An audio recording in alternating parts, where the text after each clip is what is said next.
రెండవ రాకడలో రెండవ భాగానికి సంబంధించిన సూచనలే నెరవేరిపోతున్నాయంటే మొదటి భాగం దానికన్నా 7 సంవత్సరాల ముందు ముందే సంఘము పైకెత్తబడుతుంది. దానికి సిద్ధపడాలా?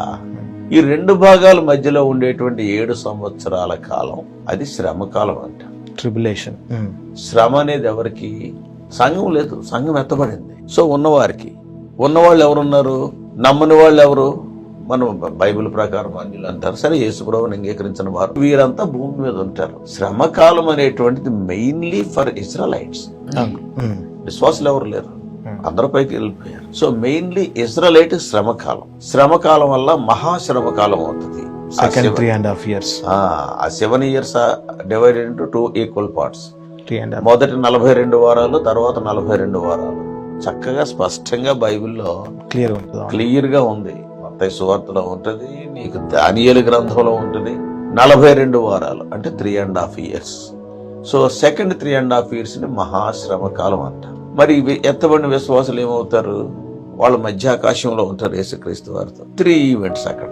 ఒకటి విశ్వాసులకి తీర్పు, judgement, that is bema judgement అంటారు. లేకపోతే ఇది before the judgement seat of Christ అంటారు. క్రీస్తు న్యాయపీఠము. విశ్వాసులకి క్రీస్తు న్యాయపీఠం. ఇక్కడి నుంచి ఈ తీర్పు, ఎందుకంటే తీర్పులో ఎవడో నరకానికి పోడు, ఎందుకంటే ఎల్లుండందరూ విశ్వాసులే. వాని క్రియల చొప్పున వానికి బహుమానం. అయితే మధ్యాకాశంలో first is believers judgment. Believers judgment. My every line you must every word is important. Secondly, marriage of the lamb. పెండ్లి కుమారుడు యేసుక్రీస్తు. Third thing is marriage supper of the lamb. So గొర్రె పిల్ల వివాహ విందు. ఈ 7 సంవత్సరాల కాలంలో మధ్యాకాశంలో అది జరుగుతుంటే కిందేమో శ్రమలు, భూమి మీద శ్రమకాలము, మహాశ్రమకాలము జరుగుతుంది. 7 సంవత్సరాలు అయిన తర్వాత సెకండ్ కమింగ్ లో సెకండ్ పార్ట్ యేసుక్రీస్తు వారు భూమి మీదకి వస్తాడు. First part is rapture, second part is revolution. Revolution of lord Jesus Christ. ఆయన చెప్పిన ప్రకారం ఈనాటి వరకు బైబిల్లో ఆయన చెప్పిన ఏ మాట తప్పిపోలేదు.